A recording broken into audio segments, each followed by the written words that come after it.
Vacations will never be the same. Welcome to the theme parks of Universal Orlando Resort. With spectacular hotels and more, Universal Orlando offers an entire week of vacation awesome. Visit universalorlando.com. This is The Roger Stone Show.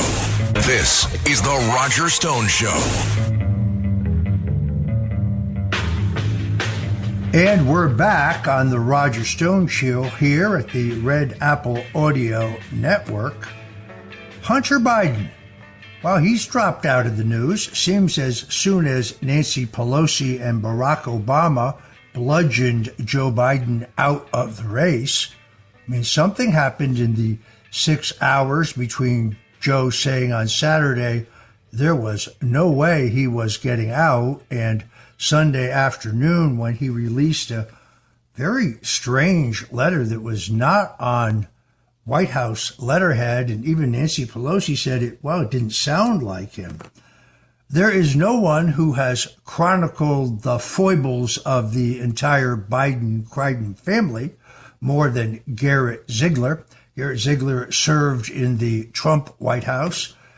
He is an intrepid and dogged researcher, a man of the highest ethical standards, but he has made it his mission to expose the documented truth about Hunter Biden's laptop and the criminal activities of the entire Biden crime family. Garrett Ziegler of Marco Polo USA, a nonprofit which has dedicated itself to educating the public on these topics, joins us now. Garrett, thank you so much for being on The Roger Stone Show. Thank you, Mr. Stone. This is a great topic today. So it seems that the New York Times suddenly woke up last week and determined that Hunter Biden was indeed leaning on the Obama administration to assist his energy clients. This is a story that they would never have, never mind, put it on page one. They never would have written it a year ago.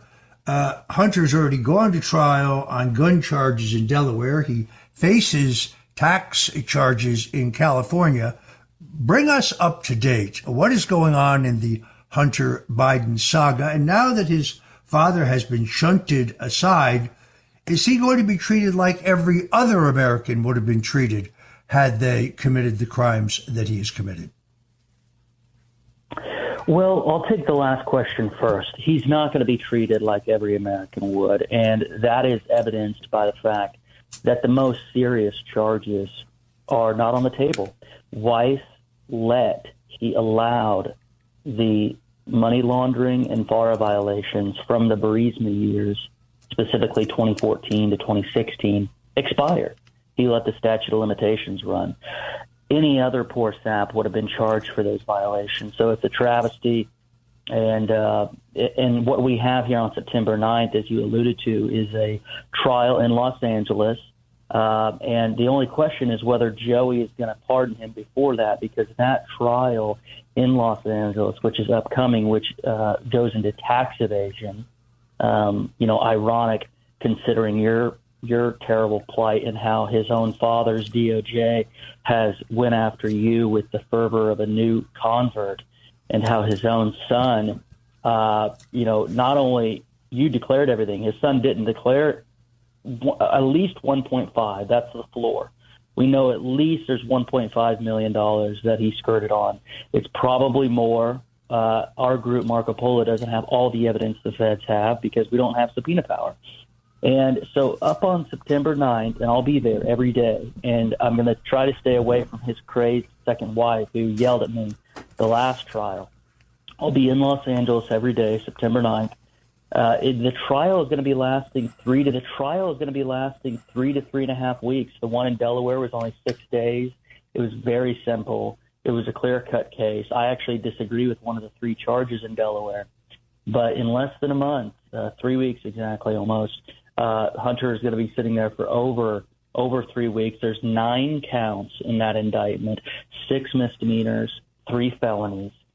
And to go back to the most contemporary matter of this article in the New York Times by Ken Vogel, who on the scale of the New York Times isn't terrible, but on an absolute scale is still terrible. What I mean by that is the New York Times is basically slop, but at least Ken is talking about these matters. Now, they submitted this FOIA request for records pertaining to Hunter's Romania shakedown back in 2021, and the State Department denied their request, and then they sued the State Department.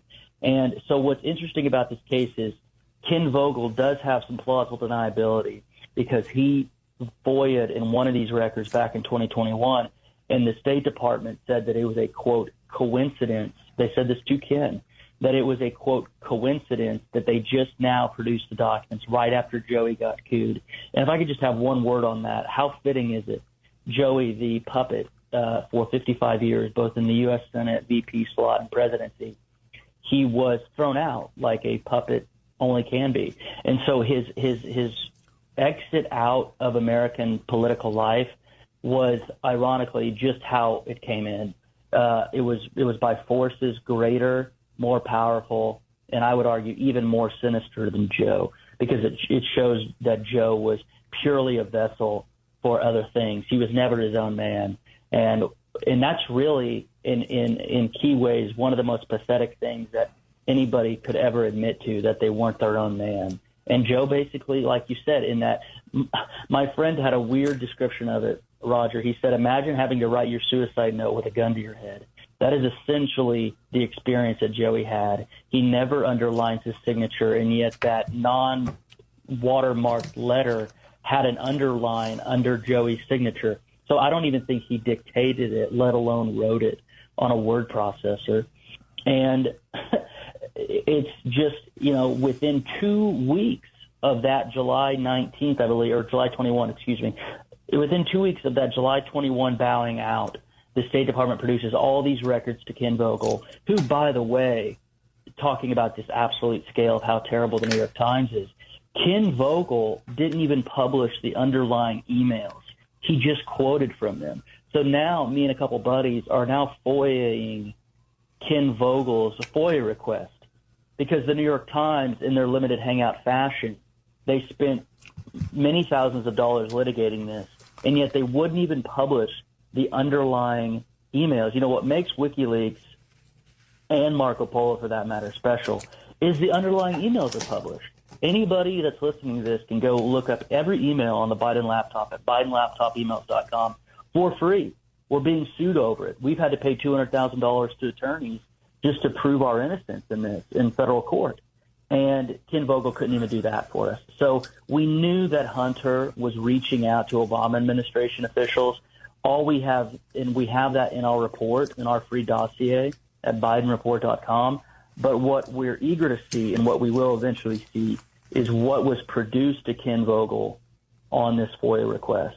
I know I touched on a lot of different things there, but, now that Joey has been cooed out and he's been thrown to the side of the road like an unwanted dog, it's going to be interesting whether the timing of this is what he wanted it to be. He wanted to have the election go through and then pardon Hunter, but the laundry is going to be so dirty and rancid over that 3-week period in September in Los Angeles that Hunter will probably be pleading for a pardon before that, because it'll be so uncomfortable for him. Running a business comes with a lot of what-ifs, but luckily there's a simple answer to them. Shopify. It's the commerce platform behind millions of businesses, including Thrive Cosmetics and Momofuku, and it'll help you with everything you need. From website design and marketing to boosting sales and expanding operations, Shopify can get the job done and make your dream a reality. Turn those what-ifs into... Sign up for your $1 per month trial at shopify.com/special offer. Halliday presents, in the red corner, the undisputed, undefeated Weed Whacker Guy. Champion of hurling grass and pollen everywhere. And in the blue corner, the challenger, extra strength Halliday. Eye drops that work all day to prevent the release of histamines that cause itchy allergy eyes. And the winner by knockout is Halliday.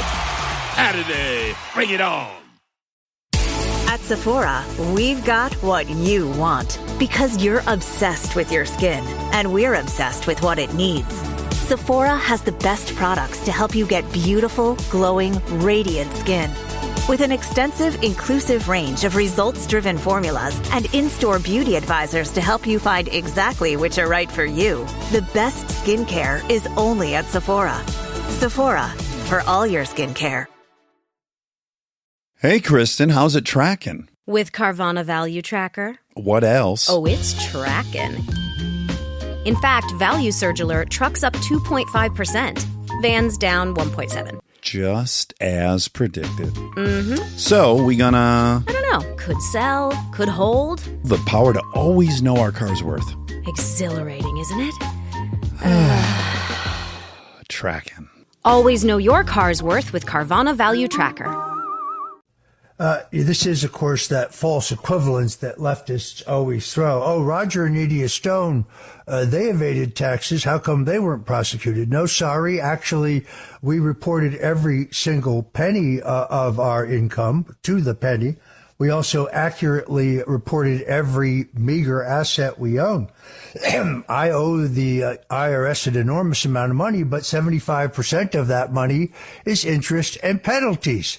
Interest and penalties that you would normally be able to negotiate down if your last name was not Roger Stone.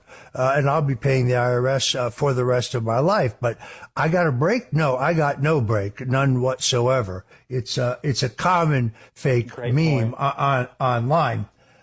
They, of course, the Bidens resent any questioning of their actions, any focus on them other than, this Kennedy-esque view they have of themselves, particularly Joe, who we both know has delusions of grandeur, an amazing ego, a hair trigger temper, and he's extraordinarily stubborn. His attitude right now, he must be incredibly angry.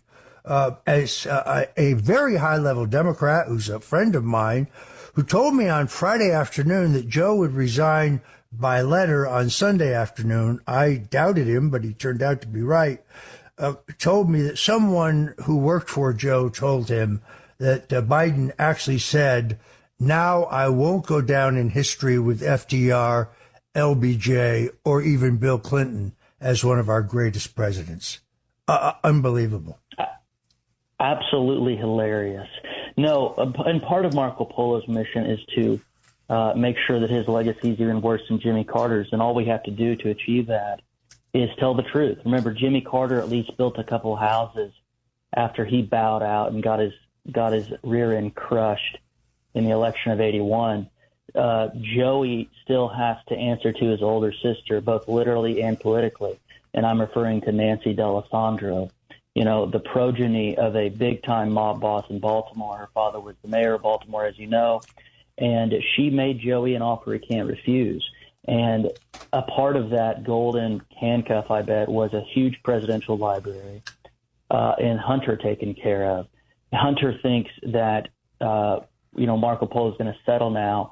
Joey getting cooed changes our mission zero, number one, because we're a C3, and number two, we can't let him get away with this. If we allow lawfare on the civil side to succeed and not fight, it will encourage more of the same behavior. Abby Lowell and these other satanic lawyers, for example, Mark Geragos was just retained by Hunter, and he will be the lead trial attorney on September 9th, the guy going back to the Clinton pardon scandal. So this assemblage of human beings that surround Hunter and Joe, like you said, they have delusions of grandeur. Nowhere in their calculus is the good of the country. Remember, when Joey gave the speech in the Oval, I think it was on the 24th, with Hunter and Jill and Ashley and her husband on paper sitting to the side, Joe said he talked about how personal ambition needed to play second fiddle, but he said that it plays second fiddle to party unity. He never talked about the good of the nation. It was always about uniting the Democrats. And I think I mentioned this yesterday, but there's a great film that it's called Margin Call. It's basically in my opinion, the higher IQ version of The Big Short. And in that, it basically depicts the fall of Lehman Brothers. And one of the people that was fired was so mad at Lehman Brothers that he was going to fight the firing of his job. And the guy said, hey, if you do that, they're going to fight you on your pension. They're going to fight you on your benefits. Your kids are going to have to, be taken out of private school. And I think that's what they did to Joey. Nancy, who's 2 years older than Joe, born in 1940, put an arm around his shoulder and said, in a way only an older sister can do, hey, if we've done this the easy way. We thought you were going to come to your senses. Now is the time to tighten the belt. And it's really pathetic. Folks, if you're just tuning in, this is the Roger Stone Show on the Red Apple Audio Network, and we're talking to Garrett Ziegler, the head of Marco Polo USA, a nonprofit organization dedicated to educating the American people about the real record of Joe Biden, Hunter Biden, and the Biden crime family. Don't go away, because we'll be right back with more of Garrett Ziegler.